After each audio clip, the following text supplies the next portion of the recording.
Boa tarde, time. Mais um dia. Sempre um prazer imenso estar aqui com vocês. Sempre uma honra. Sempre aprendendo com vocês e tentando passar um pouquinho do que eu sei da minha experiência. Hoje a aula vai ser focada basicamente não só no manejo técnico, mas principalmente na avaliação e no diagnóstico, mas também na parte que o paciente precisa da gente, né? Que o paciente necessita, que é o nosso amor, carinho, é colocar a mão no paciente, é a avaliação do paciente, né? E se tem uma mensagem para passar para vocês é justamente essa. Trate com amor aquele que é o maior amor de alguém, né? Trate com amor o amor de outro. Tá bom? Eu vi aí que a Mafê entrou, Jotan, Emanuel, Anastácia, Pedrinho, estudou comigo, Vitória, Avalina, Bruno, Luciele, Kíria. Boa tarde, pessoal. Obrigado pela presença. Prazer imenso sempre estarem aqui. Por favor, compartilhem essa aula, que essa aula é de interesse público. Vocês vão observar que através dessa aula vamos conseguir identificar precocemente patologias, sinais, sintomas de gravidade e vamos conseguir salvar muitas vidas, tá bom? E, como não poderia deixar de ser, hoje eu decidi fazer essa aula por um caso triste que ocorreu, né? Um caso público de uma colega da área da saúde, né? Uma dentista que ela teve o foco de sepse urinária, foi internada por sepse urinária e tiveram algumas complicações, até onde pelo menos foi divulgado, provenientes da sepse. Ficou, parece, 60 dias internada, mas graças a Deus está viva, né? Pelo menos a última informação que eu recebi. Então vamos falar de quê? Vamos falar de sepse. Pessoal, quem já me conhece, quem me acompanha, sabe, e eu vou citar uma frase para quem não me conhece, para quem não me acompanha, também fique sabendo e nunca esqueçam essa frase. Sempre pensem, pode ser sepse. Então é sepse até que prove o contrário. Pensem, pode ser sepse. Tá? E hoje nós vamos falar sobre, basicamente, avaliação, diagnóstico e como lidamos nas primeiras horas com o quadro séptico, tá? Antes disso, eu fiquei muito comovido aí com a história, né, da colega da área de saúde. Poucos sabem, né, mas eu também tive um quadro séptico. Talvez hoje eu só esteja aqui na internet com vocês, passando essas informações, porque lá atrás, né, lá em 2019, eu fiquei internado na UTI durante 12 dias devido a uma sepse cutânea e minha vida também teve por um fio, tá? Só para não ser grosseira, sei que quase todo mundo me conhece, que a maioria me conhece, mas para quem não me conhece, eu sou o Dr. Alexander Santiago. Eu sou especialista e titulado pela Associação de Medicina Intensiva Brasileira, em medicina intensiva, obviamente. Hoje eu coordeno e faço diarismo do Hospital e Maternidade Rapvida em Guarulhos. E, além disso, faço diarismo do Hospital São Luís, da Rede Dora, aqui em Guarulhos também, tá? E já estou na educação aí, com vocês aí, na educação médica, há 4 anos, tá? E eu vou tentar contar um pouquinho para vocês como mudou o meu pensamento sobre a própria medicina, terapia intensiva, e como que esse caso me comoveu e como que esse caso entra na minha história, tá? Eu sou de Santo Antônio de Pádua, interior do Rio de Janeiro, uma cidade de 30 mil habitantes, tá? Ou seja, uma cidade pequena, não tem UTI, inclusive, tá? Tem uma UPG, uma unidade de paciente grave, que eu já coordenei. Um beijo se tiver aí alguém da UPG, inclusive. E de Pádua não dava para ter tanta percepção do que é a terapia intensiva, do que é a medicina avançada, do que são os novos instrumentos da medicina, ou novo, né, novos monitores, termodiluidores, mas sempre tentamos tratar os pacientes com muito amor, carinho, na própria UPG, tratando aquilo que poderíamos oferecer de medidas de suporte.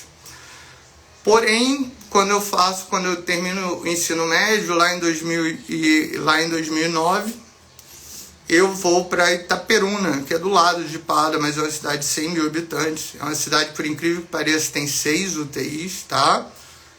Comparando o tamanho de cidade, tem 6 UTIs.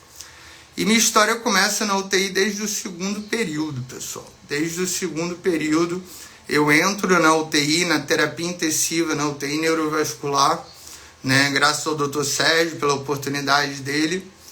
E me mantive sem saber o que era UTI, né? Não tinha a mínima noção do que era UTI, não tinha nem passado por anatomia direito. E me mantenho na UTI neurovascular até eu me formar, tá? Então mantive 5 anos de estágio na UTI. Estágio não remunerado, mas com muito aprendizado. E na UTI neurovascular, não sei quantas pessoas já trabalharam na UTI neurovascular ou em alguma UTI neurológica. Na UTI neuro você tem que ter percepções muito sutis do paciente. Muitas vezes o paciente fala que está sentindo dor através do olhar, de olhar para um lado, olhar para o outro. Às vezes o paciente ele demonstra uma crise convulsiva, por exemplo, através de um movimento do dedo, né? Do dedinho lá, ele está movimentando e você observa. Às vezes o paciente não consegue falar, está entubado, traqueostomizado, e você tem que reconhecer a sepse de outras formas. Não adianta você achar que o paciente vai chegar com a história de febre, hipotensão e com possível infecção. Não, o paciente não está falando isso com você. Você vai observar o paciente, né? Então, um primeiro alerta para a aula é sempre olhar para o paciente, olhar com jeito especial, como você gostaria de ser olhado. Tá? E quando você olha para o paciente, você sempre imagina, independente se ele já estava internado ou não, mas você sempre imagina, esse paciente está igual estava ontem, ou esse paciente mudou o perfil dele? Estava agitado, não está mais agitado, ou ele estava falando, não fala mais, a voz está arrastada. Então é um simples olhar, para você que trabalha em pronto-socorro, enfermaria, onde você já consegue dividir entre pacientes que vocês têm que fazer alguma intervenção imediata, porque tem uma doença aguda, e pacientes que estão ou não apresentam sinais e sintomas, comparado ao olhar dos próprios familiares e seu olhar, tá? E isso eu aprendi muito na neuro, isso ficou muito factível na neuro, porque muitas vezes nós tínhamos que realmente tentar trazer algum sinal do paciente. Por que o paciente não sai da nora? Por que o paciente não melhora a taquicardia? Muitas vezes era dor e ele não conseguia falar, tá? E a partir daí não poderia tomar outro rumo, né? Eu formo em 2015, tô ficando velho, e inicio residência em terapia intensiva em Itaperuna mesmo e monto uma UTI em Bom Jesus, tá? E a minha história começa a convergir um pouco com a da colega, tá? Que eu não vou entrar em questão de nomes e tudo, mas com a da colega, eu monto essa UTI em Bom Jesus e eu fico até 2019, como eu estava falando da sepse cutânea. E ali eu escolhi. Poderia escolher qualquer UTI do Brasil, né? Poderia escolher Itaperuna mesmo, que eu fiz residência, poderia escolher Rio de Janeiro, enfim. Escolhi ficar na UTI que eu conhecia todo mundo, que eu tinha treinado aqui, porque eu sabia que era o local que eu gostaria que estivéssemos cuidando do paciente de determinada forma, e muitas vezes nós estamos, e algumas percepções nós não temos, e que eu fosse cuidado da mesma forma. Só que a partir dali, pessoal, eu deixei de ser médico e comecei a ser paciente, tá? Que é muito provavelmente o que a colega começou a passar. Você deixa de ser médico e começa a ser paciente. Quando você é paciente, você observa que não adianta reposição volêmica, igual nós vamos falar, e eu vou citar isso para vocês, salva a vida mesmo, mas não adianta somente antibiótico, não adianta uma noradrenalina, não adianta entubar, por exemplo, com vídeo laringo, não adianta só isso. É muito mais do que isso, tá? É como se, na verdade, você estivesse num mundo diferente quando paciente.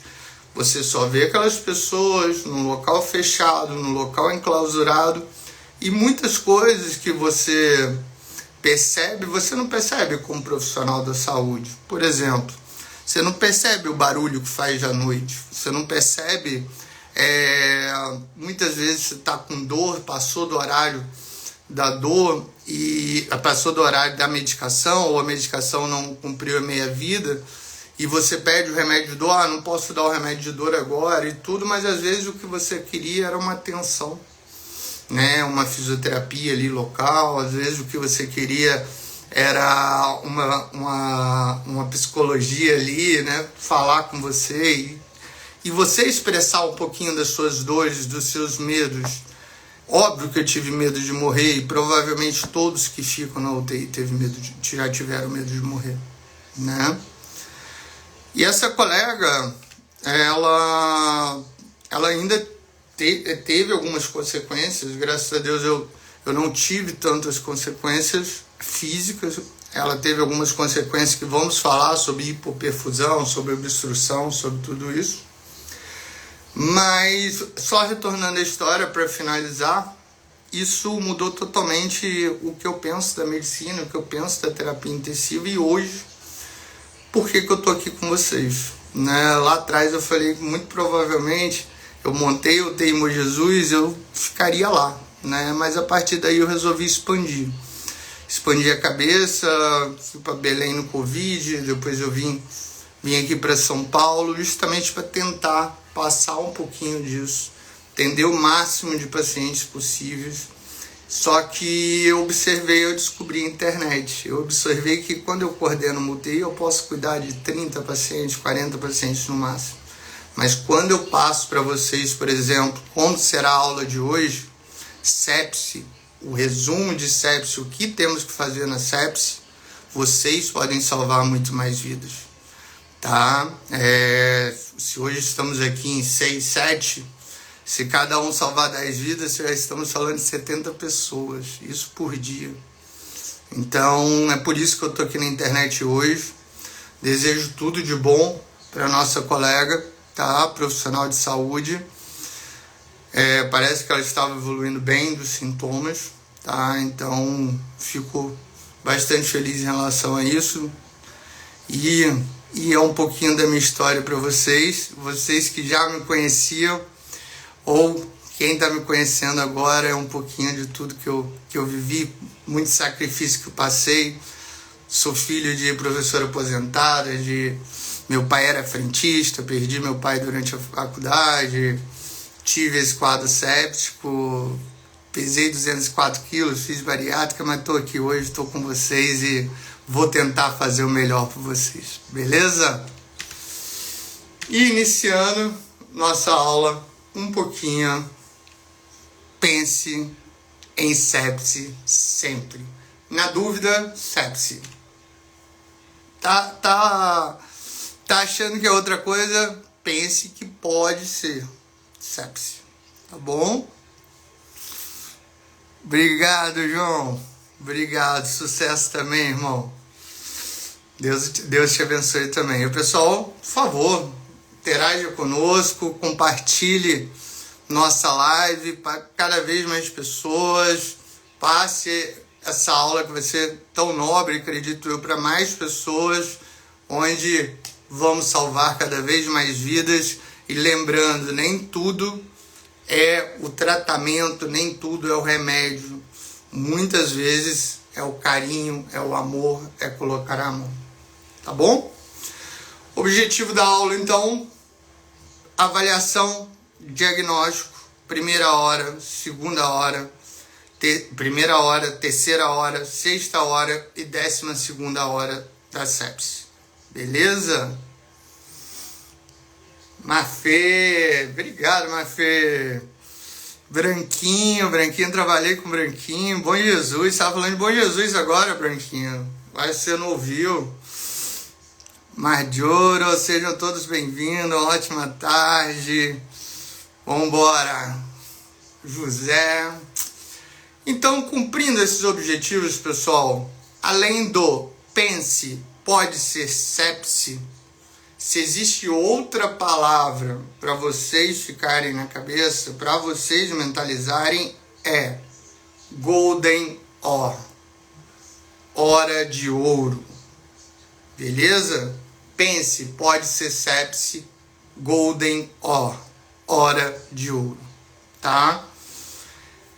Com essas duas palavras, vocês já mudarão o desfecho de mais de 20% dos pacientes que chegarem para vocês, tá? Porque eu vou falar aqui um pouquinho de prevalência de sepse. Vocês vão observar que é um número assustador e é a doença na terapia intensiva de pacientes internados de UTI que mais mata no mundo. Então, por isso que a gente frisa tanto sepse. Sepse, existe sepse leve, pessoal? Existe sepse moderada? Existe sepse grave? Não. Sepse é grave. Sepse exige intervenção imediata. Sepse exige conhecimento e reconhecimento. Tá? Então não adianta você ter o conhecimento se você não reconhece que é uma sepse. Tá? Então, conhecimento e reconhecimento. Pense, pode ser sepse, Golden Hour. Sepse é uma emergência médica, exatamente. Nossa equipe aí sempre ligada. Sepse é uma emergência médica. Isso foi dito no congresso, no ILAS que teve, né? No ILAS Sepse. Então, sepse é sempre uma emergência médica, tá?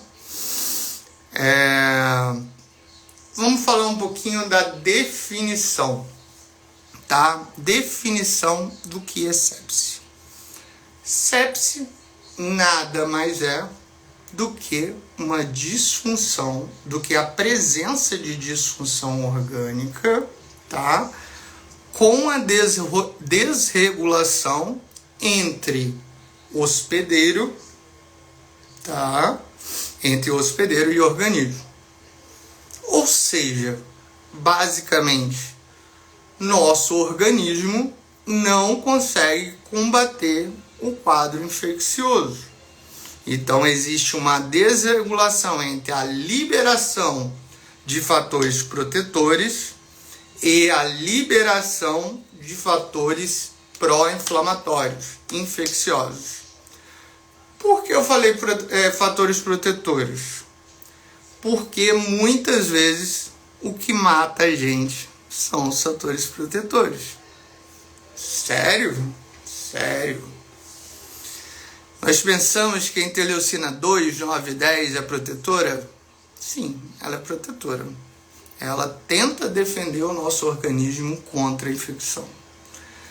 Porém, poucas pessoas lembram que, principalmente a interleucina 9, é ela que avisa lá a catecolamina, e vocês vão observar o que é catecolamina, mas ela que avisa lá o hospedeiro, estamos desregulados, a gente está perdendo a briga, tá? Então ela é o X9, ela que avisa, né, interleucina 1, interleucina 6, tá? E o fator de necrose tumoral para continuar agindo, tá? Então fatores protetores, como nas doenças autoimunes, podem ser prejudiciais também. Óbvio, sem eles nós morremos, tá? Sem eles nós morremos. Por isso que temos que ter uma resposta regulada do organismo. Não podemos ter uma resposta desregulada do organismo. O que caracteriza, isso daí é questão aí de prova, mas eu queria que vocês sempre lembrassem disso, porque eu vou citar um caso clínico. O que caracteriza principalmente qual que é o primeiro monoácido ou monoamina a ser liberado? Quem faz essa desregulação principal do organismo? O que o organismo libera quando está com sepse? Catecolaminas.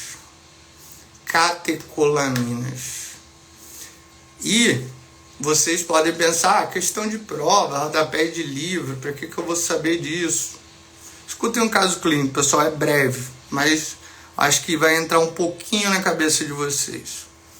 Eu recebi um paciente, sexo masculino, devia ter em torno de 60 anos, a princípio com quadro de infarto, tá?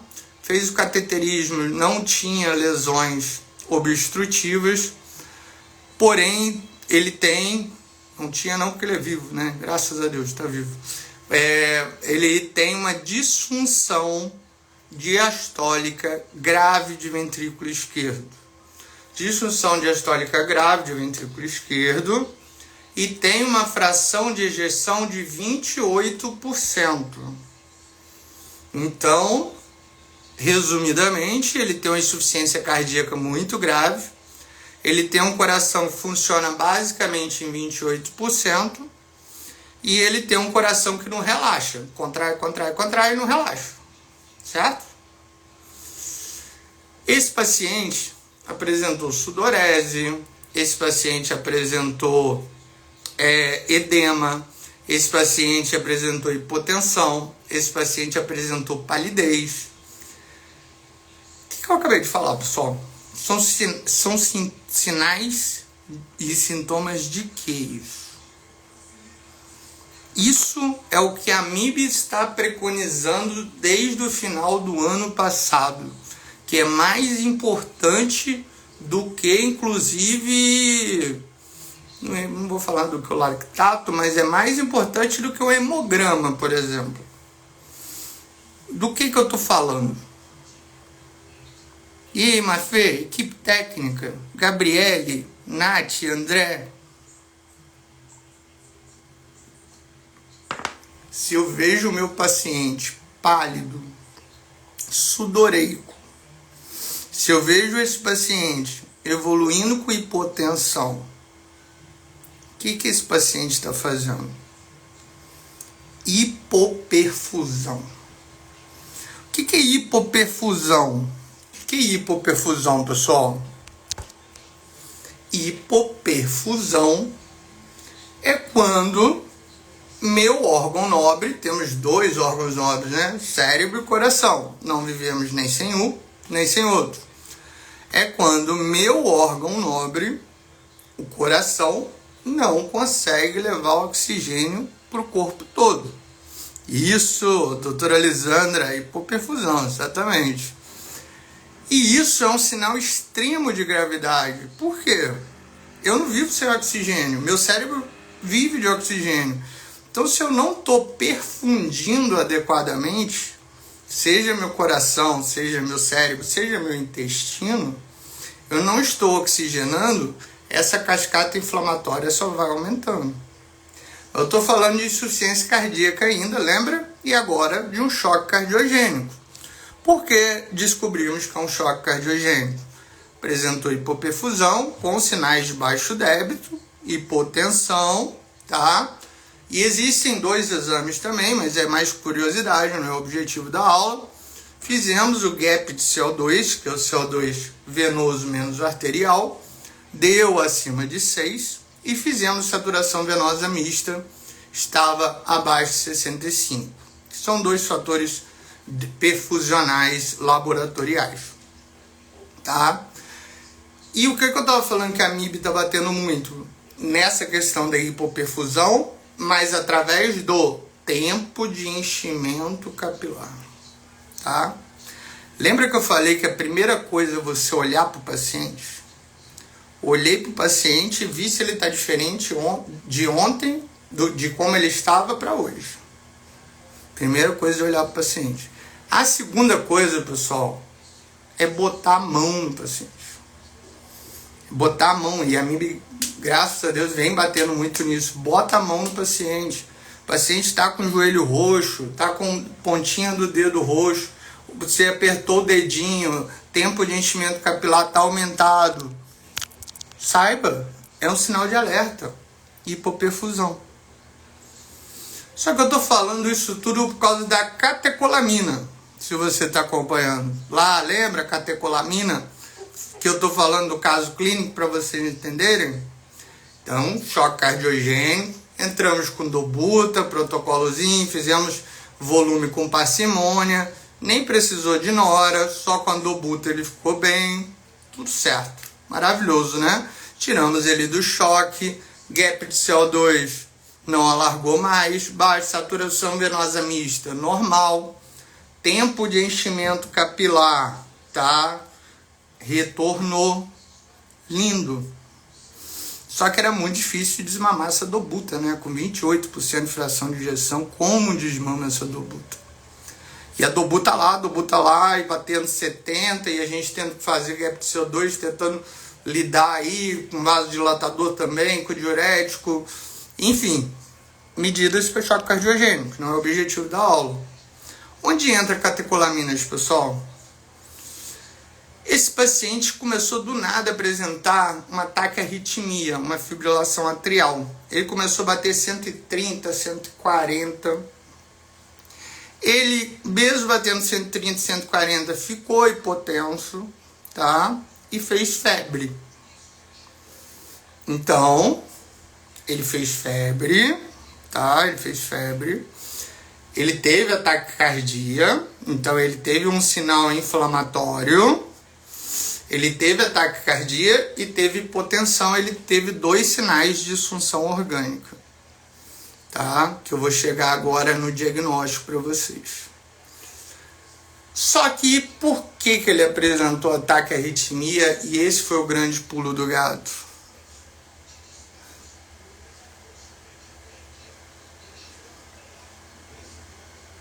Doutora Lisandra, a nora continua sendo a primeira, doutora.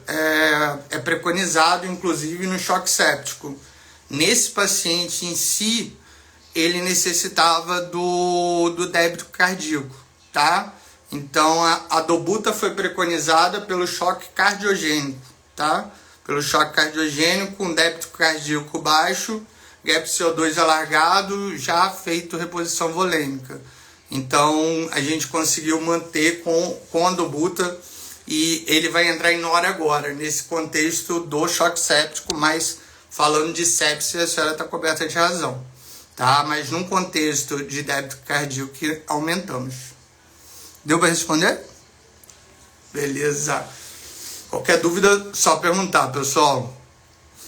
E, doutora Elisânia, espero ter respondido a pergunta da senhora. Se não respondi, só mandar aí. E esse paciente começou, então, taquiarritmia, fibrilação atrial, fez hipotensão, que até então não tinha após o controle do débito cardíaco, 2 disfunções orgânicas e teve a febre como sinal inflamatório. E o pessoal estava quebrando a cabeça, né? Porque estavam com medo de tirar a dobuta por causa do débito cardíaco, como a doutora falou, no choque séptico. A dobuta, inclusive, pode ser prejudicial, que o paciente pode chocar na frente de vocês, tá? Eu vou falar pouco tratamento hoje, mas o paciente pode chocar na frente de vocês. Então o pessoal estava quebrando a cabeça, porque como que eu controlo essa frequência cardíaca, por que ele está fazendo taquiarritmia, sendo que o Dobuta estava resolvendo o choque cardiogênico. Aí foi onde na visita e tudo, aí eu pensei justamente nisso nas catecolaminas, tá? Ele tinha um quadro, então, de sepse, tá? De sepse, acabou evoluindo depois com choque séptico, vou explicar a diferença para vocês, mas ele tinha um quadro de sepse, ele infectou, tá?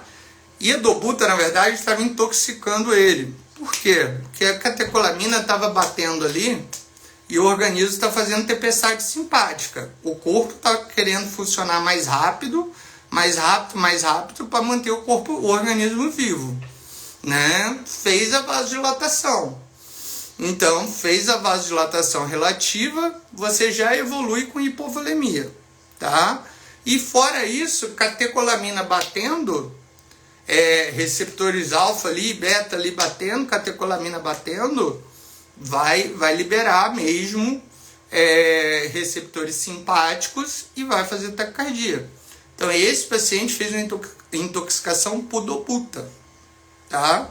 E o débito cardíaco, doutora, só por curiosidade, o débito cardíaco que a gente manteve ali com Dobuta e tudo, quando ele evoluiu com sepse, na presença da Dobuta, o débito cardíaco baixou, chegou a 0,9 o débito cardíaco dele.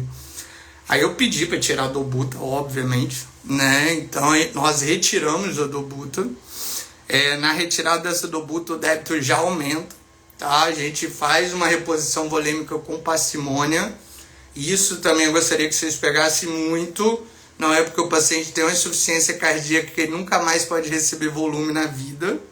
Tá? Obviamente que você sempre tem que entrar no contexto de tem hipoperfusão? Tem. Por exemplo, tem um lactato aumentado, tem um Base-Exercise muito negativo, vou fazer volume, né? Mas faz com parcimônia sempre e tudo. Mas paciente com insuficiência cardíaca, pessoal, que evolui com sepse, sim, pode precisar de volume.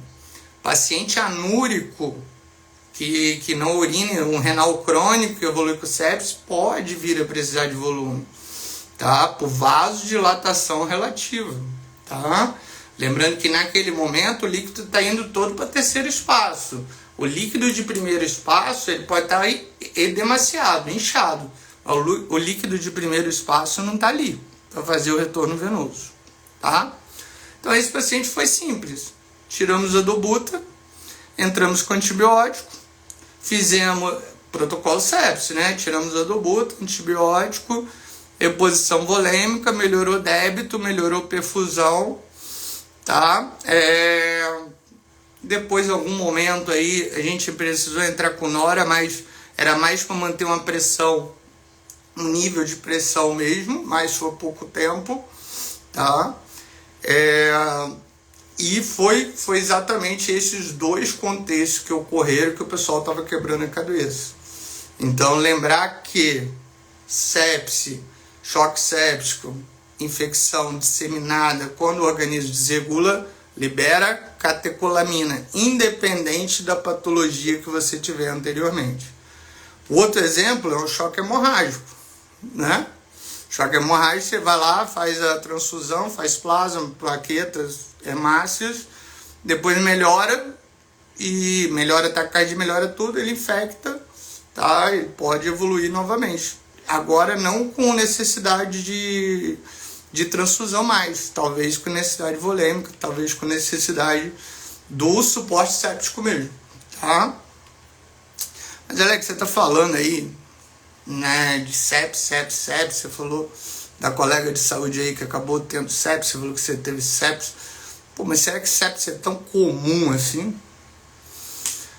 Pessoal, vamos lá. Isso aqui eu anotei aqui para vocês. A sepse é responsável por 11 milhões de mortes no mundo. 11 milhões de mortes no mundo, tá? E no Brasil são registrados 400 mil casos de sepse, tá?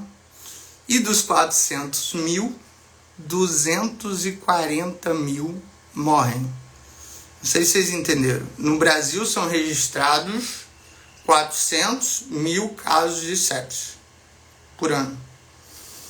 Desses 400 mil, 240 mil morrem.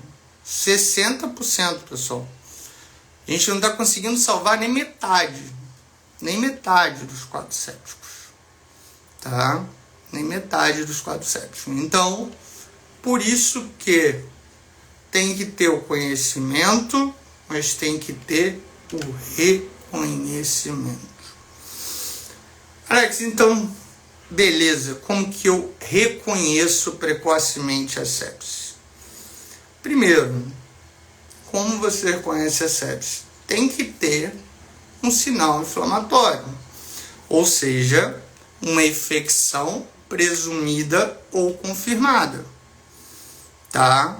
Não adianta, por exemplo, um paciente que fez um AVC hemorrágico, você tem um diagnóstico de AVC hemorrágico, você fez procalcitonina negativa, PCR negativo, enfim, o paciente não apresenta sinais de sepse, só porque ele tem disfunção orgânica você acha que é sepse. Então, infecção presumida ou confirmada. Eu vou falar o diagnóstico para vocês, pessoal que gosta de anotar, canetinha azul, canetinha rosa, larguem a caneta, vocês vão ver que o diagnóstico é menor do que uma linha. Quem já assistiu a aula minha de sepse sabe disso, e é muito simples e muito fácil. Vamos lá. Então tem que ter infecção presumida, não obrigatoriamente você ter fechado a infecção, mas tem que ter sinal inflamatório. Infecção presumida ou confirmada com score de SOFA. O que é score de SOFA, Alex? É um score de disfunção orgânica maior ou igual a 2. Infecção presumida ou confirmada com score de SOFA maior ou igual a 2. Excluindo patologias prévias, ou seja, não adianta achar que o paciente tem um déficit neurológico se ele já teve um AVC prévio e já tinha um déficit neurológico. Não dá para contar no SOFA. E excluindo o uso de drogas. O paciente tomou uma cartela de diazepam, chegou sonolento, não conta no SOFA. Então, pessoal, os 3 dedos, vocês sabem o que é sepse. E vocês agora já vão aprender como diagnosticar sepse. Infecção presumida ou confirmada. SOFA maior ou igual a 2. Excluindo patologias prévias, o uso de drogas. Beleza? Esse é o diagnóstico, tá? Na prática eu faço isso? Não, na prática eu faço aquelas 2 coisinhas que eu falei com vocês. Eu vou, olho para o meu paciente, vejo se ele está igual ontem ou não, vejo se ele tem esforço respiratório, vejo se ele está friável ou não e coloco a mão no meu paciente. Está pálido, está frio, tem tempo de enchimento capilar aumentado, acima de 4 segundos, opa, tem hipoperfusão, tá? Hipoperfusão, pessoal, é igual uma coisa, tá? Pode existir hipoperfusão sem choque, mas não existe choque sem hipoperfusão. Então, primeira coisa que vocês observam, seja choque séptico, anafilático, obstrutivo, hemorrágico e hipoperfusão. E na sepse, lembra da desregulação do organismo, lembra da liberação de catecolaminas, você terá hipoperfusão, tá?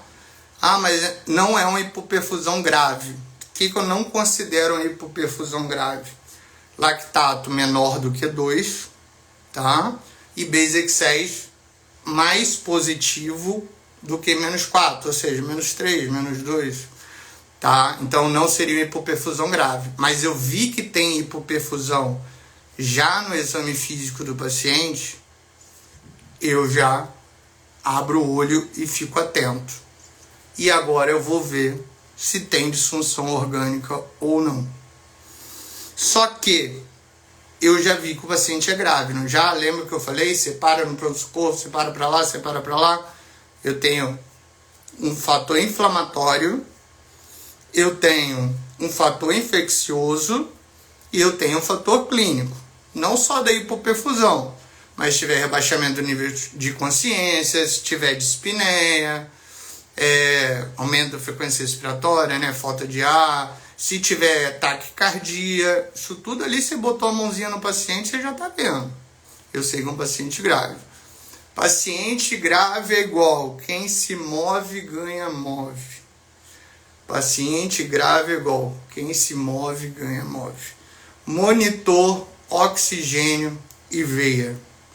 Monitorização multiparâmetros, oxigênio terapia para manter o oxigênio de 90% a 92%, veia bilateral de grosso calibre, que vai servir para eu fazer as medicações e a reposição volêmica, sim, mas eu peguei a veia, eu já coletei o sangue. Peguei a veia ali e já coletei o sangue, tá? Peguei a veia e já coletei o sangue.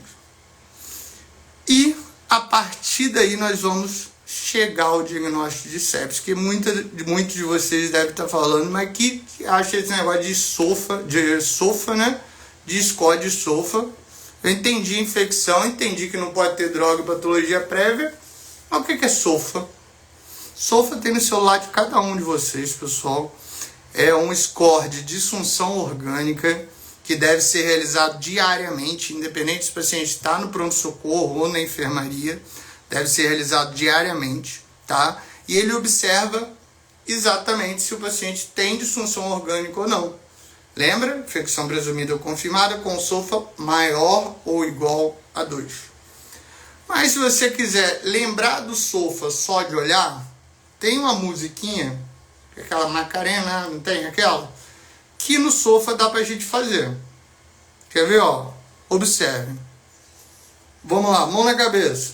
Neurológico. Eu observo se tem rebaixamento no nível de consciência ou não. Aí eu ponho a mão no peito. Por que eu ponho a mão no peito? Eu vejo se tem taquicardia ou não. E eu vejo se tem bradicardia ou não. E eu ponho a mão um pouquinho do lado, ainda no tórax, e vejo se tem dispneia, se a frequência respiratória está aumentada ou não. Tá? Cada um desses é um ponto, tá bom, pessoal? Aí eu ponho a mão na barriga. Na barriga, eu coloquei aqui no lado direito, ó, botei do lado direito, igual na Macarena mesmo. Eu observo função hepática bilirrubina. Se ela tiver acima de 1, também ganha um ponto, lembrando que é um fator independente de mortalidade. Só que aí eu saí do lado direito e fui para o lado esquerdo. O que eu estou vendo? Plaquetas. Plaquetas abaixo de 150 mil também ganha um ponto. Tá? Então saí da barriga do lado direito e fui para o lado esquerdo. Plaquetas. Baixei um pouquinho. Cheguei onde? No rim. Aí no rim você tem que lembrar. Creatinina com elevação de 0,3 ou em pacientes crônicos de 1,5. E se o paciente está urinando ou se não está urinando. Isso tudo que eu fiz é só para você olhar para o paciente e você já pensar. Aí todo mundo tem isso no celular, tá? Todo mundo tem isso no celular, abriu o celular, todo mundo está vendo aqui, a maioria está vendo pelo celular, e já observa o SOFA. Então, viu que deu 2 pontos de SOFA? Ele tem disfunção orgânica. É um paciente muito grave, pessoal. É um paciente muito grave, independente se é sepsis ou não. Mas, qual a primeira frase que eu falei? Pense, pode ser sepsis. Tá? Pense, pode ser sepsis.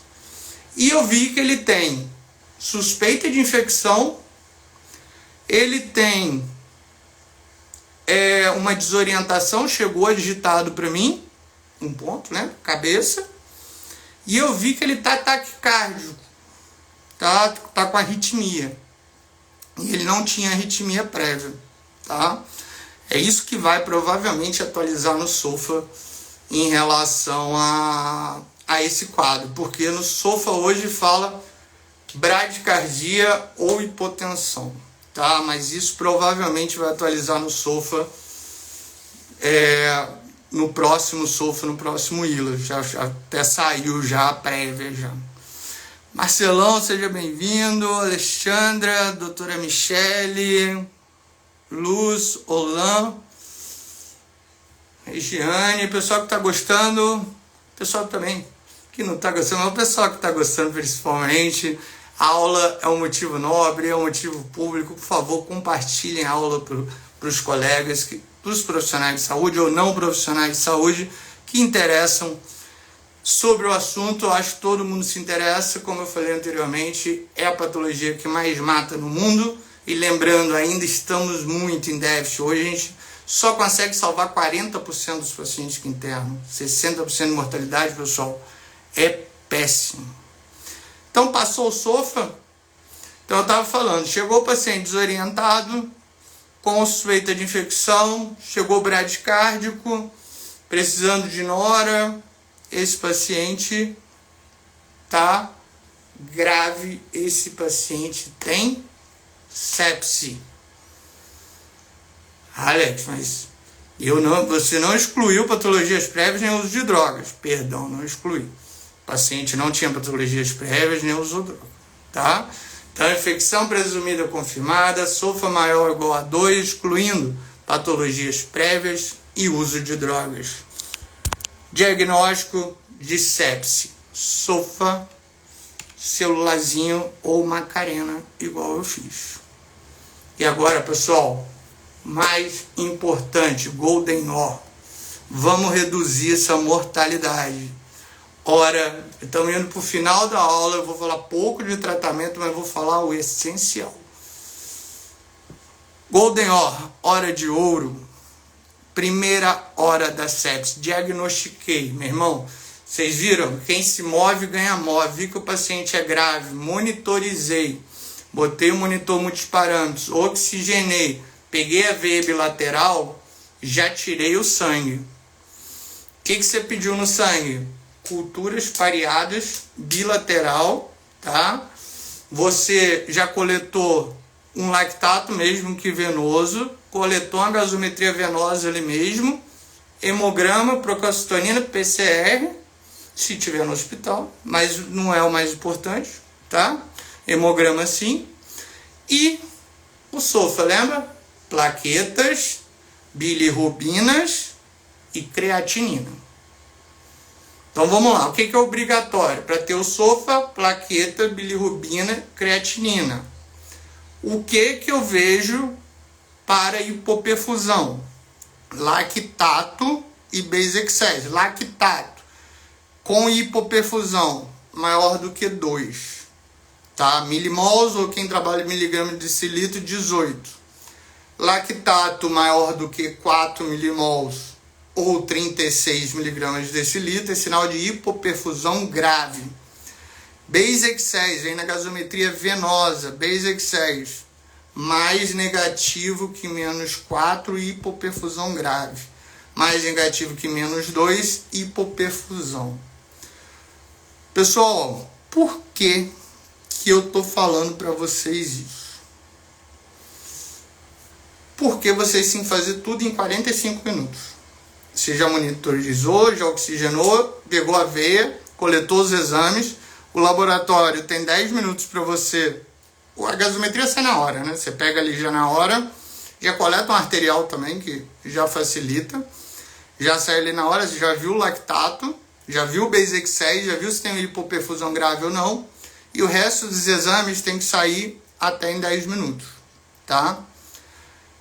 Qual que é a importância que hoje nós estamos levando muito em consideração? Talvez, se fosse passar uma mensagem básica para vocês, façam uma reposição volêmica 30 ml por quilo em 3 horas. Então, realizem reposição volêmica 30 ml quilo em 3 horas. Só que se você estiver na UTI, se você já estiver com esse paciente na mão, com esse fluxo na mão e com esse conhecimento na mão, sabemos que hipervolemia mata, tá? Então, você é obrigado a fazer volume quando o lactato está maior do que 4 e o Basic 6 mais negativo que menos 4, tá? O que você faz? Ring lactato ou plasma light, que é o cristalóide balanceado. Então, você é obrigado, quando o lactato está maior do que 4, ou Basic 6 mais negativo que menos 4. Caso contrário, se você estiver na UTI, para deixar claro, estiver na UTI, se puder avaliar o paciente, faça o exame físico nele, de novo, faça a elevação passiva dos membros inferiores, observe um gap de CO2, observem a pressão de pulso, observem se tiver o monitor de débito cardíaco, variação, você pode fazer o teste com volemia, baixa volemia com 250, porque hipervolemia também mata, tá? Mas a mensagem da aula não é essa. A mensagem da aula é: quem se move ganha move, paciente grave é igual a move. Monitor, oxigênio, veia, tá? Já coletei os exames. O que eu peço nos exames obrigatoriamente? Hemograma, creatinina, plaquetas, bilirrubina e gasometria, onde você vai solicitar o lactato e o Basic 6, tá? Até em 45 minutos você faz 30 ml por quilo de reposição volêmica com o que? Cristalóide balanceado, que temos hoje no Brasil, ring lactato, plasma light, tá? E o antibiótico você inicia a partir do foco. Não vou entrar em tratamento, mas você sempre observa se o foco é corrente sanguínea, pulmonar, urinário, abdominal, intestinal, tá bom? Então você sempre entra com antibiótico a partir do foco. Ufa, passei primeira hora. 45 minutos, tá, pessoal? É preconizado nos maiores países 45 minutos. Teve um dia que eu perguntei ao infectologista isso, é uma curiosidade.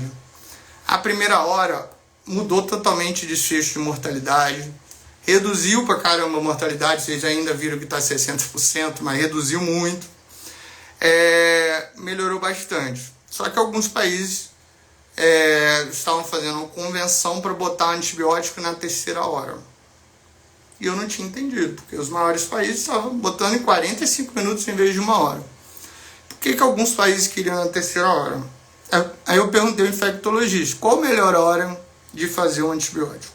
Isso vale muito para vocês. Vocês estão no pronto-socorro, vocês...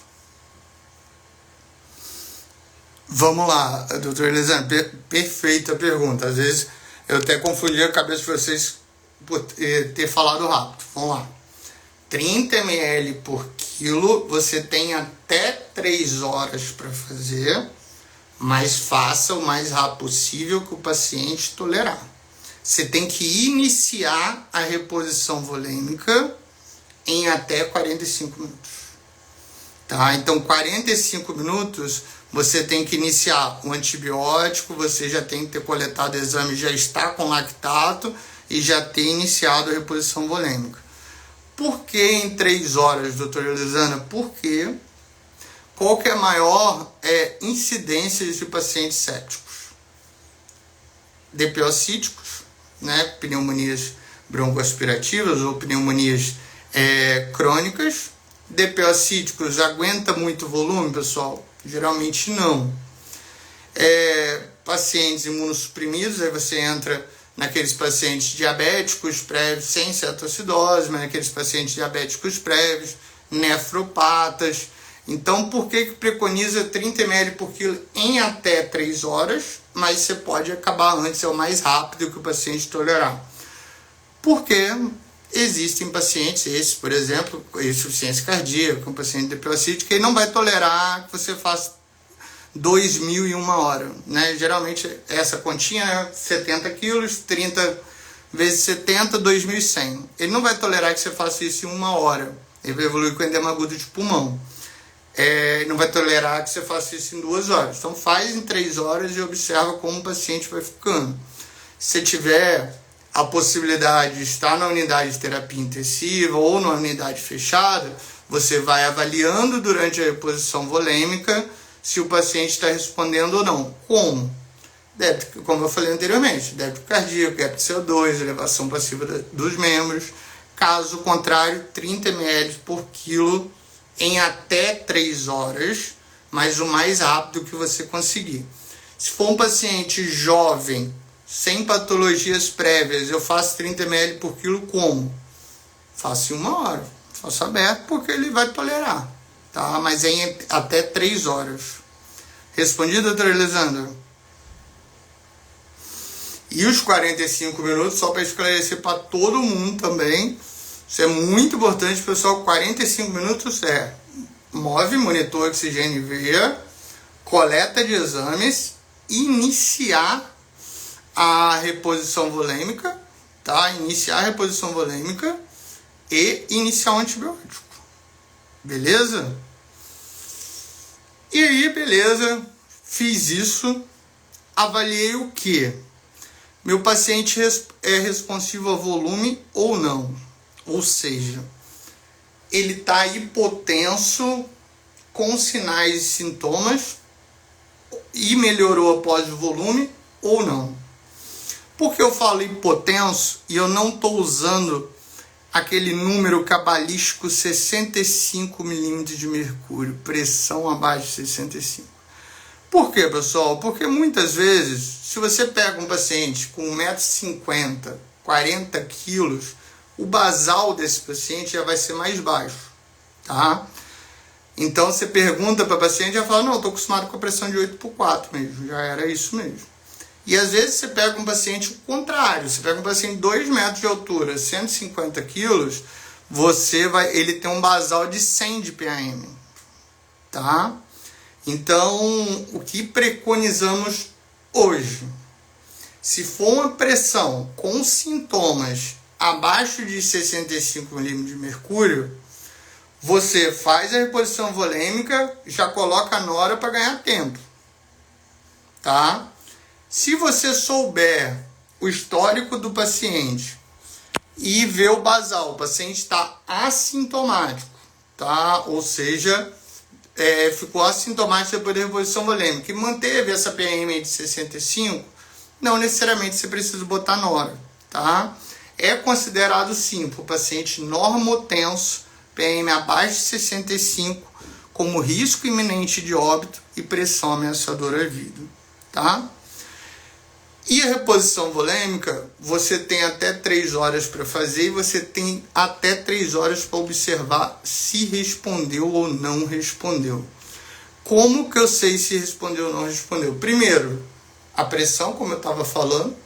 Se tiver sintomas, você já coloca a nora associada à pressão, tá? E associada à reposição volêmica, perdão. Se tiver sintomas, a nora associada à reposição volêmica.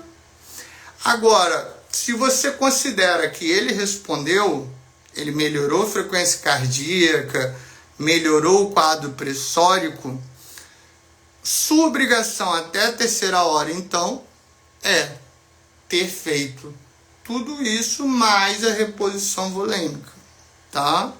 Mais a reposição volêmica. Se o seu hospital tiver a possibilidade de manter o monitor, tá? Não é obrigatório e não muda a mortalidade nem desfecho. Mas se tiver a possibilidade de manter o monitor termodiluidor, sanguâneo, voluvio, ou monitor de débito cardíaco, ou fazer a gasometria pareada a cada 3 horas, seria maravilhoso. Por quê? Quais são os marcadores laboratoriais de hipoperfusão? Lactato, basic 6. Se você pudesse coletar a cada 3 horas, acabou sua reposição volêmica, você já observou, além da melhora da taquicardia, além da melhora da pressão, se esse paciente melhorou o lactato, ou seja, reduziu o lactato, ou se esse paciente deixou o basic 6 mais positivo, tá? Ou menos. Mais positivo, né? Em vez de ser menos 4, menos 5, menos 6, ele vai ficar menos 3, menos 2, menos 1. Né? Então ficou mais positivo o basic 6. Mais contraponto que pareça, mas ficou mais positivo o basic 6. Então, se houver essa possibilidade, beleza. Se não houver, isso não muda desfecho, não muda mortalidade, não muda morbidade. O que muda, pessoal? Botar a mãozinha no paciente de novo. Via perfusão, tempo de enchimento capilar. Melhorou? Respondeu. Olhei para o paciente, está melhorando a disfunção orgânica um pouco, que pode ser ataque cardíaco, que pode ser a pressão baixa, está melhorando até a sonolência, está melhorando um pouco? Beleza, eu estou cumprindo o meu objetivo. E até a terceira hora eu sou obrigado a ter terminado a reposição volêmica. Beleza? Aí eu vou para a sexta hora. Esse paciente fica comigo. E pessoal, pelo amor de Deus, assim, eu gostaria de falar duas coisas. Primeiro, se você não tem no seu hospital, e eu forneço para vocês os exemplares, tem na internet, tenha protocolo sepsis no hospital de vocês. Qualquer profissional de saúde pode abrir o protocolo sepsis. Como que eu abro o protocolo sepsis? Pense, pode ser sepsis. Tá? Pense, pode ser sepsis. Então, qualquer profissional de saúde, fonoaudiólogo, fisioterapeuta, técnico de enfermagem, enfermeiro, médico, psicólogo, qualquer profissional de saúde pode abrir o protocolo sepsis. Tá? Alex, como funciona isso então? Às vezes ele não está no meu setor, mas ele olhou o paciente. Ele foi lá e viu o paciente no dia anterior e viu hoje. Viu que o paciente tem um quadro de hipoperfusão, viu que o paciente ficou sonolento ou alterou o nível de consciência, viu que o paciente está hipotenso. Só que ela não vai conduzir o protocolo sepsis. Ela já abrindo o protocolo sepsis, ela já abre a cabeça, pensa, pode ser sepsis. Aí ela entrega para a enfermeira responsável pelo setor, a enfermeira responsável pelo setor entrega para o médico responsável, onde os dois, a enfermeira vai avaliar sintomas inflamatórios e também as disfunções orgânicas, e o médico vai avaliar sintomas e sinais inflamatórios, disfunções orgânicas e hipoperfusão. Então tenha o protocolo sepsis na unidade de vocês. Se não existe, cara, faça. Tome à frente. Isso salva vidas, isso muda de desfecho. Só que eu estou falando do protocolo sepsis por quê? Porque é outro erro que aí realmente me tira do sério quando eu vejo ocorrer. Abrir o protocolo sepsis. Você só fecha se não for sepsis. Tá? Você só fecha se não for sepsis. Você viu que a disfunção orgânica dele era de um AVC, era de um choque hemorrágico. Você viu que não tinha infecção presumida ou confirmada. Então, você só fecha o protocolo sepsis se não for sepsis. O que eu vejo muito a galera fazendo? Fez antibiótico em 45 minutos, fez reposição, tudo bonitinho, fez reposição volêmica, coletou culturas, tudo. Aí na terceira hora, um lactato que era 4, veio 2. Aí a pessoa vai, fechar o protocolo sepsis. Fechei o protocolo sepsis porque o lactato tá 2. Ou até mais do que isso. Lactato, pessoal. Olha que eu falei 1 milhão de vezes o diagnóstico de sepsis. Lactato diagnostica sepsis? Não. Lactato diagnostica choque séptico. Eu vou chegar lá. Lactato não diagnostica sepsis. Tá? Sepsis é pelo SOFA, pela infecção presumida confirmada, e excluindo patologias prévias e uso de drogas. Então, não é porque está com lactato normal que ele não vai ter sepsis. Ou não é porque ele melhorou, que o objetivo é esse, tá? Você fez a reposição volêmica e ele melhorou na terceira hora. Se ele melhorou, você também não vai fechar. O protocolo sepsis continua, tá? Pelo menos 24 horas de tratamento. A doutora Elisânia perguntou, qual a melhor escolha de antibiótico, doutor? Então, depende do foco, doutora Elisânia, depende do foco. Eu não vou entrar muito em tratamento, mas depende do foco que foi a infecção. Urinário, corrente sanguínea, abdominal ou não. Temos que avaliar se o paciente é imunossuprimido ou não e tem risco de resistência a bactérias multiresistentes ou não, tá? Então, são esses 3 pontos que devem ser avaliados. Foco, imunossuprimido ou não, ou seja, tem tendência a bactéria multiresistente, ou tem algum outro risco de bactéria multiresistente. Que fala o ILACEPS no último protocolo que saiu. Preferência por monoterapia, tá? Aquilo que já era, sempre tenta iniciar do antibiótico um pouquinho do espectro superior, para justamente você descalonar depois, para não perder o time, tá? E sempre pense no tipo de bactérias em determinadas áreas. Por exemplo, urina. Raramente vai dar pseudomonas na urina, né? Raramente. Então, mesmo que você tenha que escalonar lá para carbapenêmico, você vai com ertapenem, ou você usa uma ceftriaxona, uma ceftazidima, um tazobactam, enfim, mas sempre priorize o principal germe da área. Se for corrente sanguínea, o principal germe é o gram positivo. Não entre já com poli B, né? Mas sempre pense num gram positivo primeiro, a não ser que ele tenha tendência a multiresistente, né? Não sei se eu respondi, doutora Elisandra. O pessoal tá entrando aí, vou dar boa tarde para todo mundo. Zarinha, Dani, Cris Teixeira, Oli Lopes, e tem uma pergunta da Eve. Doutor, em que momento podemos iniciar dieta ou suporte nutricional? Nossa, que pergunta maravilhosa, Eve. Show! Quando iniciar dieta ou suporte nutricional? Suporte nutricional para o paciente que ele já está internado há mais do que 24 horas, ou é um paciente que ele já vem de um quadro cirúrgico, ou seja, ele vem num quadro que ele já apresenta algum tipo de desnutrição, o suporte nutricional a gente já tem que iniciar. Ou até mesmo, tá? Ou até mesmo devemos pensar, um paciente que vem desnutrido, ou seja, com MC abaixo de 30, é o mais rápido possível. Porém, temos aquela velha frase, né? Estabilidade hemodinâmica, tá? Clínica e metabólica. Então, o paciente tem que estar estável hemodinamicamente, ou seja, a nora não pode estar ascendente, a dobuta não pode estar ascendente, então tem que estar estável hemodinamicamente. Clinicamente, você tem que estar controlando ele dessa parte clínica, então ele tem que estar ou em um quadro um pouco de melhora, ou pelo menos já está respondendo ao tratamento que você está fazendo.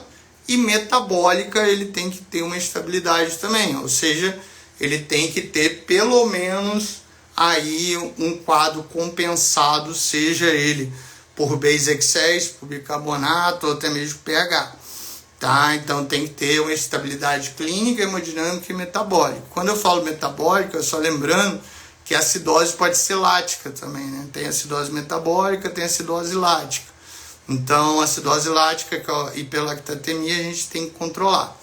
Então, respondendo a pergunta, estabilidade clínica, hemodinâmica e metabólica, e iniciar o mais rápido possível. Via de escolha oral, depois interal e último parenteral. Exceção de paciente com IMC abaixo de 30, que quando você for iniciar a dieta, se você observar que ele vem num quadro crônico, você vai demorar a chegar no GET nutricional, você já inicia parenteral, tá? Pelo menos para nutrir ele, lembrando que catecolaminas, ela causa, como eu falei anteriormente, a desregulação e isso, hipercatabolismo, tá? Nos 3 primeiros dias da sepsis, que são os 3 primeiros dias que eu vou falar, o organismo está hipercatabólico, tá? Então ele está funcionando muito rápido para o organismo, pro organismo não morrer. Não sei se respondi, Eve. Ficou alguma dúvida? Estou à disposição, tá? Então esses 3 primeiros dias que nós vamos falar até o 3º dia, estamos na 6ª hora, vamos para a 6ª hora agora, os 3 primeiros dias são os mais importantes, onde podemos mudar o desfecho do paciente. Depois do 3º dia, se você não conseguiu agir corretamente, tome cuidado. E, por favor, tenha o protocolo sepsis, além de ter, operacionalize, né? use o protocolo sepsis. E fora isso, se você abrir o protocolo sepsis, acompanhe o paciente de vocês. Beleza, obrigado. Obrigado pela pergunta, pessoal aí tá acompanhando, vamos compartilhar aí, tá? Vocês viram a aula aí pra gente salvar vidas mesmo, para reduzirmos e mudarmos de desfecho. Tá bom? Falei da terceira hora, acabei reposição volêmica. Sexta hora, obrigação, ter reduzido o lactato em 50%. Estranho, né? Como assim reduzido o lactato em 50%? Nada mais é do que a literatura quer dizer melhorado hipoperfusão, tá? Melhorado hipoperfusão. Não tem um lactato tão amplamente disponível. Coloca o dedinho no paciente, coloca a mão no paciente, vê tempo de enchimento capilar, vê como que está a pressão dele, tá? Mas, idealmente, o protocolo fala sexta hora, reduziu o lactato pela metade. O que significa isso? Tava 6 e agora tá 3, tá 2. Beleza. Cumpri meu objetivo até então. Fiz já a reposição volêmica, já fiz o antibiótico lá atrás. Cumpri meu objetivo até então. Meu lactato era 6, foi para 8. E já fiz tudo. Alguma coisa está errada. Alguma coisa está errada. Tá fazendo a cardiomiopatia séptica? Será? Tá taquicárdico lá, não melhorou com a reposição volêmica. De repente você vai ter que inibir um pouquinho essa resposta simpática com beta-bloqueador? Pode ser. Ele iniciou uma hiperprodução de lactato, que é o lactato tipo 1, que é produzido pelo organismo, pode causar encefalopatia séptica e pode causar crise convulsiva, principalmente com interleucina 1 e 6. Pode ser tiamina. Pode ser uma disfunção renal, pode ser uma disfunção nutricional, um paciente desnutrido, é um paciente aí que já era muito consumido e nesse momento está apresentando hipercatabolismo, pode ser. Se eu já tenho estabilidade, como eu falei, entre o mais rápido possível. Porém, se eu tenho acidose lática ou hiperlactatemia, não vou poder entrar com suporte nutricional, tá? Então, eu acabo também pensando na resposta simpática. Alex, mas você está falando, mas eu fui no último ILA-sepsis e o beta-bloqueador saiu do protocolo. Saiu. O beta-bloqueador saiu do protocolo como rotina. A não ser que você tenha uma cardiomiopatia séptica induzida. Você passou o eco lá, você viu que o coração não era dilatado, agora está dilatado. Tá, o paciente tinha um débito cardíaco de 2,5, tem um débito cardíaco de 0,9 agora, com ataque arritmia imensa. Aí você pode fazer beta-bloqueador. Qual beta-bloqueador? Os mais novos, os seletivos, tá bom? De preferência. Ah, mas eu não tenho bisaprolol, não tenho... Eu só tenho propranolol. Não é o ideal, tá? O ideal é ruim, mas se for para salvar a vida do paciente, foi isso que está causando a hipoperfusão nele, tá? Regule a dose, pelo menos, e observe o débito cardíaco. Ah, não, mas ele não está precisando, tá débito cardíaco bom e tudo, perfusão boa. Beleza. Não inicia, não é rotina, mas era uma grande aposta minha também, mas da onde eu estudei, era uma grande aposta da própria AMIB, né? O beta-bloqueador para inibição de resposta simpática, né? Ou seja, para inibir receptores alfa, enfim. Só que pelos estudos acabam morrendo mais pacientes do que sobrevivendo. Infelizmente, porque era algo que eu defendia bastante, mas pelo menos o estudo já esclareceu. 12ª hora, obrigação, o paciente está novo, ter normalizado o lactato, tá? E lembrando, pessoal, quando eu falo normalizar o lactato, é porque a literatura fala normalizar o lactato, mas você vai de novo botar a mãozinha no seu paciente e ver se tem tempo de enchimento capilar preservado ou não, se o paciente está fazendo palidez ou não, se o paciente está ficando azul, roxo ou não. Tá? Mais um lactato normal, um lactato que era 6, lembra? Você baixou para 3, e agora está 1,5, está 0,9, você fez seu papel, fecha o protocolo sepse? Não, eu não fecho o protocolo sepse, eu mantenho o protocolo sepse, tá? Lembrando que até o terceiro dia é o dia de hipercatabolismo, tá? Ah, mas o que significa isso? Eu continuo fazendo reposição volêmica? Depende, ele é fluido responsivo e fluido necessitário, ou seja, ele precisa de volume e responde a volume? Se precisar, faça, mas não é mais o preconizado. Alex, deu o contrário. Cheguei na 12ª hora, na sexta eu tinha normalizado, na 12ª o lactato subiu. Olha para o paciente. Tem uma coisa diferente, viu o que está acontecendo.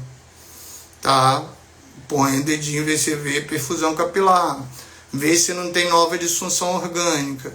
Vê se o quadro infeccioso está controlado. Vê se não tem nova hipotensão. Beleza? Então, a 12ª hora é o momento que o paciente é para estar novo, sem hipoperfusão, lactato normal, tudo bonitinho. Beleza? E a partir da 24ª hora, você já fez tudo, melhorou a hipoperfusão, você vai melhorar agora, obrigatoriamente, as disfunções orgânicas. A disfunção orgânica era uma taquicardia, mas mantém essa taquicardia. Lembra que eu acabei de falar? A beta-bloqueador não é rotina. Mas se precisar, se estiver causando a disfunção orgânica, controla a frequência cardíaca, se for o caso. É para todo mundo? Não. O paciente tem um quadro de FA crônica já, você só controla a frequência.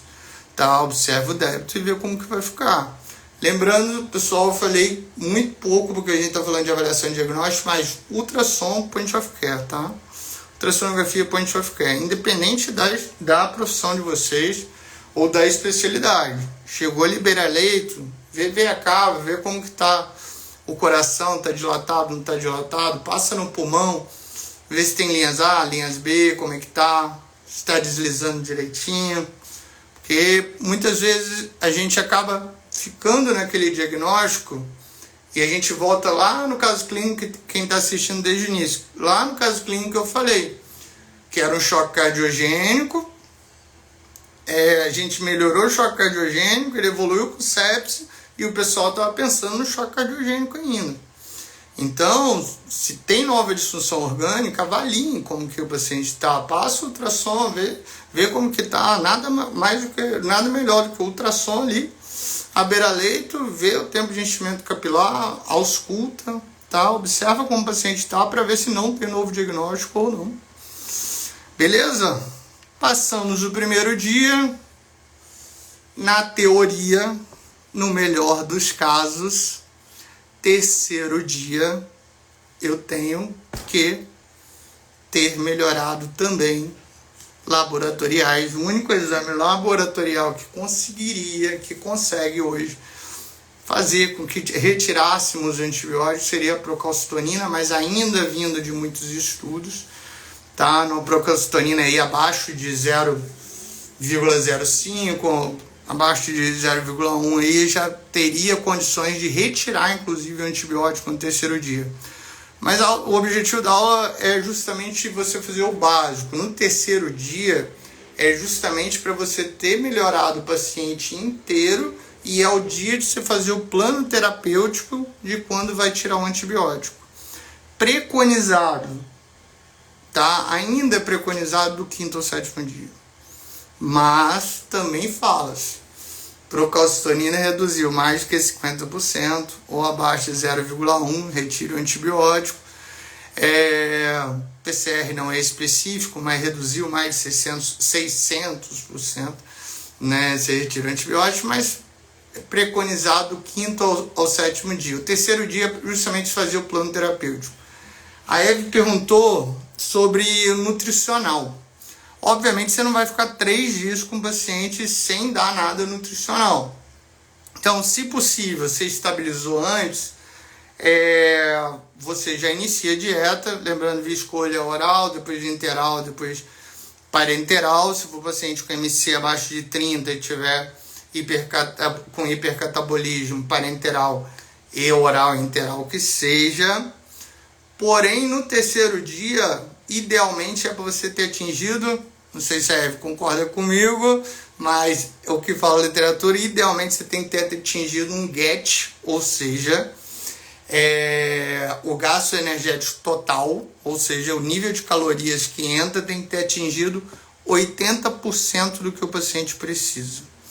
E o nível de proteínas tem que ter atingido 100% do que o paciente precisa. Aí não vou entrar muito no caso, mas a gente está falando, quando a gente fala de quilocalorias, mais ou menos de 20 a 25 quilocalorias. Proteína de 1,5 a 2, tá? De proteína. Então, 80% do que ele necessitaria e 100% de proteína no terceiro dia. Por último, pessoal, a gente chegar no final da aula, espero que estejam gostando. Tem mais só um pitacozinho, tá? O diagnóstico de choque séptico, não vou entrar em tratamento, senão a gente ficaria aqui até amanhã. Mas o diagnóstico de choque séptico, espero que vocês estejam gostando. E vamos lá, diagnóstico de choque séptico. Simples, tem que ter sepse. Você fez a reposição volêmica, né, que é obrigatório. O paciente não respondeu, manteve uma PM baixa associada a sinais e sintomas e você teve que entrar com nora. Então, sepse, fez reposição volêmica, paciente não respondeu, você teve que entrar com nora. Diferença, lembra o que eu falei? Lactato não diagnostica sepse. Lactato diagnostica o quê? Choque séptico. Então, obrigatoriamente, você tem que ter o lactato maior do que 2 milimols ou 18 miligramas desse litro. Então, sepse, fez a reposição volêmica, paciente não respondeu, entrou com nora, lactato maior ou igual a 2. Pessoal, é isso. Gostaria de agradecer a todos, compartilhar nossa aula. Aí, eu acho que não vai ficar gravada, minha equipe aí está online. Por favor, responda se vai ficar gravada ou não. E gostaria de antemão fazer uma oferta especial para vocês que estão aqui. Passem também para os colegas. Eu e minha equipe, nós estruturamos uma mentoria para vocês. Serão 12 encontros maravilhosos durante 3 meses, 12 encontros ao vivo, tá? Comigo, ao vivo que eu falo, obviamente online, mas 12 encontros durante 3 meses, onde falaremos tudo sobre terapia intensiva, tá? Minha equipe pode falar o modo melhor para vocês, o link está na bio, meu WhatsApp está na bio também, caso queira entrar em contato, até mesmo fazer alguma pergunta. Temos um grupo somente da mentoria, pessoal que está interessado, tá? Mas vai ser muito legal, as vagas já estão abertas, não percam. Infelizmente as vagas serão limitadas justamente porque será um tratamento individualizado para cada um, uma estruturação individualizada para cada pessoa, tá? Se você acha, mas eu não vou conseguir acompanhar pela minha rotina, eu trabalho muito, mas eu não estou preparado. Primeiro, preparado todos vocês estão, tá? Todos vocês estão. E se não tiver, a gente prepara também, tá? E outra coisa, rotina. Minha equipe maravilhosa trabalha 24 horas por dia para estruturar para você o seu horário, o horário que você puder, tá? E não percam, tá? Só que não vai dar para todo mundo, infelizmente. Então as vagas são limitadas por isso, porque senão também eu não dou conta de todo mundo. Então já faça a sua inscrição, já converse já com a Stephanie ou com a Mafê, tá? E que elas já direcionam vocês para determinado ponto da equipe. Ou converse comigo, tem meu WhatsApp comercial também na bio e o link na bio para inscrição. Não perca, mentoria imperdível. Obrigado pela presença de todos. Foi um aprendizado gigante aí com vocês. Espero ter passado um pouquinho da minha história, do que eu acho, do que eu penso sobre pacientes. Gostaria de dedicar a aula à nossa colega da saúde aí que lutou pela sepse, pelos colegas de saúde que lutaram por ela. Então essa aula foi para ela, tá bom? E para todos vocês, obviamente, é sempre um prazer, uma satisfação imensa. Beleza? Mafê tá lembrando aí, salvar vidas. Mafê, salvar vidas, olhar para o paciente como ser humano e colocar a mão no paciente. Pessoal, pensem sempre que é o amor de alguém, maior de alguém, tá? E poderia ser você ali. Quem acompanhou desde o início viu minha história, passei a história da colega, fui eu em algum momento. E pode ser vocês. Beleza? É isso. E até a mentoria. Não é isso, Mafê? Até a mentoria. Conto com a presença de todos vocês e aguardo todos vocês lá. Não vão se arrepender. Beijo no coração e boa tarde.